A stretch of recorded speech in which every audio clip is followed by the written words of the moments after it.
Hello, my name's Hayley Briggs Penrose. Thanks for watching this video clip. I just wanted to show everyone a little bit of my journey so they too can believe in themselves and follow their dreams. I'm a 30-year-old single Indigenous mother of 5 kids. I currently work at Inner South Community Health as the Indigenous Women's and Families Worker. I belong to the Yorta Yorta and Gunditjmara tribes, which is pretty awesome. I work really hard to make sure that our communities get the right help that they need, which is a really rewarding job. Over the years, I've met a lot of amazing Indigenous talent, actors, singers, songwriters, and they really go unnoticed, which is a real shame because, you know, they put in so much effort to change their lives around and they don't get the appreciation that they deserve.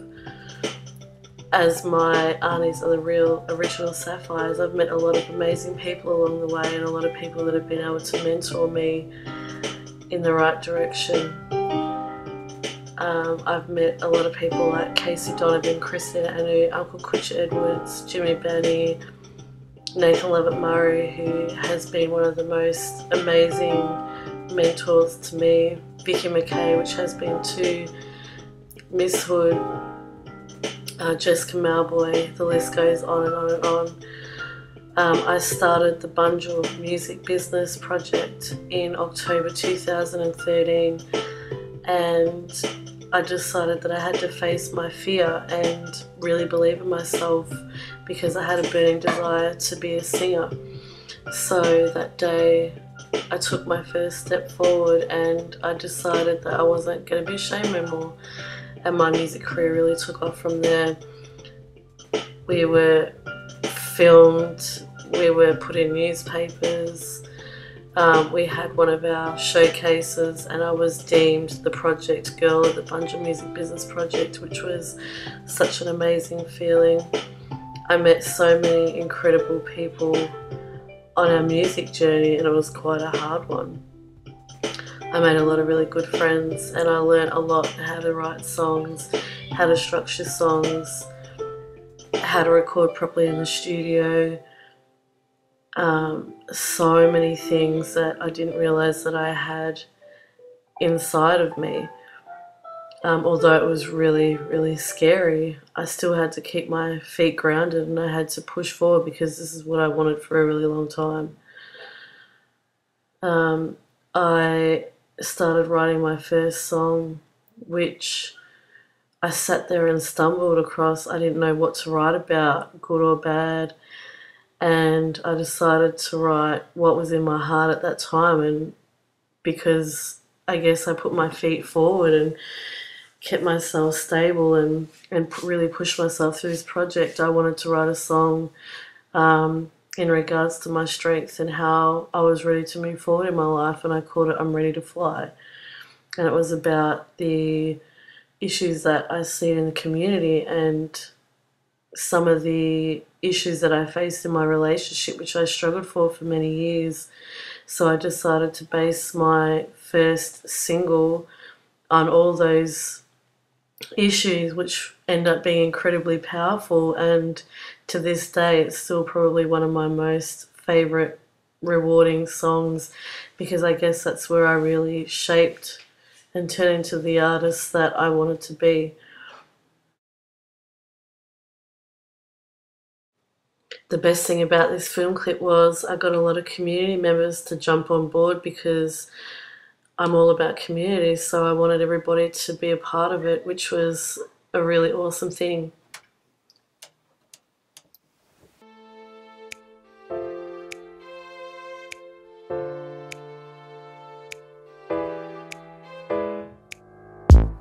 I'm a young hungry girl, just fresh out of school. I got my dreams in my sights, sick of our domestic fights. Brought me down for too long, now it's my time to shine. Got my kids by my side, and a bag full of pride. I got my 2 feet on the ground, I got my deadly swagger on, cause I'm in my broken wings, cause I'm ready to fly. Cause I'm ready to fly. once the Bunjil Music Business Project finished, we were pretty much on our own. So the 5 months that we learnt everything, we had to pretty much stand on our own 2 feet and move forward. And I thought to myself, what is it that I can do? Am I really made to be a singer? Am I really meant to be on this journey? Nathan Levitt Murray got us a lot of networks through this time, and so did Vicky McKay. So we decided to continue performing as a group as Bunjil, and we got this amazing offer to perform at the 10-year anniversary for the Long Walk concert. And for me, this is probably one of the most amazing opportunities that I got so far out of this whole project. Although I was extremely nervous, I knew that this was meant to be the path that I was on. My beautiful, amazing cousin, Rachel Briggs, gave me these stars because she said that I was a star, and she was so proud of who I was and what I turned into, because I really blossomed. And she got me all ready and all dressed up and helped me really feel like a star before we walked out on stage in front of hundreds of people. We all got together and had our little prayer and did our talk and stuff, and it was so nerve-wracking, but it was something that was so worthwhile. And I remember walking out on that stage and hearing people scream my name, and all my people from my work and community were all there to support me. So when I went up to introduce myself, people were already saying, "Go Hayley." And it was one of the most amazing feelings, and I'll never forget that day. From that day forward, I got so many opportunities to perform at the Dare to Dream Festival, which was an Islander festival to represent music and culture and art. And I was really honoured being the only Indigenous person to ever perform there. I performed at Yellowkit Willem Festival. I did a lot of shows under Payback Records for Mau Power, Young Philly, the list goes on. We got asked to perform at the Melbourne Arts Festival, and Jessica Mauboy was one of the main artists there, and to see her on stage and know that we were a part of the lineup was incredible. Like, I had to keep pinching myself to make sure that this was real, because, you know, when you're a child, you only dream of these things. You actually don't think things like that happen to people like us, especially Indigenous people. But, you know, I'm here to prove everyone wrong, that no matter what happens in life, I'm not going to give up the fight. I want to be who I want to be, and this is my voice, and this is why it's important to me to work for community and to be an Indigenous artist, because we have to show that we're not going to be put in a box anymore, and that we can fight and we can do things, because we are survivors and we are warriors. So after that day of them concerts and things like that, I decided that I needed more. So I went out and brought myself an iMac, which was probably one of the most expensive things that I brought. I had no idea how to make beats or anything like that. So I just learnt on my own. I just fooled around with things, and my cousin Rachel showed me how to sample the loops and stuff. So I made a lot of songs and a lot of beats from there.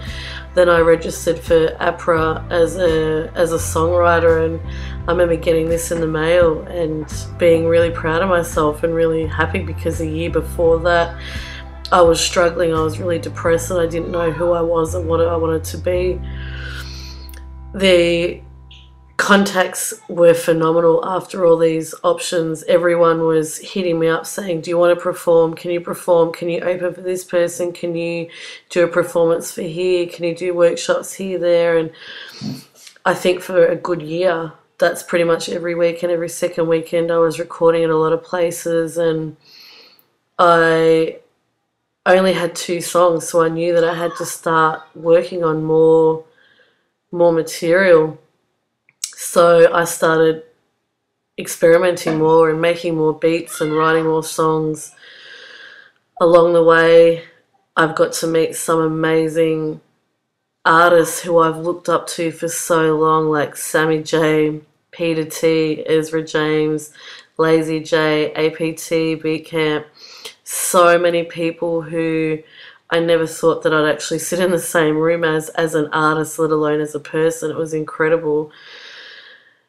On the other side, my professional life really took off as well. I won awards, the Future Leader for the Women's International Awards 2015. We went around work and we got a lot of people to fight for the forced closures of the remote Aboriginal communities in WA. And I also won an award for my service to Windjialupna. I got to meet some amazing artists who are also my good mates from America, Chris Johnson, aka Dirty Black, and Quez from Tupac Outlaws. We're going to do music together, which is going to be really exciting, and they're going to be working on my 7-track EP with me this year. So that's where I'm at now. I went and auditioned for The Voice and X Factor, and The Voice sent me an email and said how they loved what I had sent in, as I made a little movie, and they wanted to let me know how much they loved it and it was eye-catching and all that sort of stuff, but they couldn't take me any further. But I was still grateful that they even sent me the email, because they never do. But then on 16th of February, I got a call back from the X Factor saying that they loved me and they wanted me to come back. So I went back, and that was one of the most amazing days. So watch this space.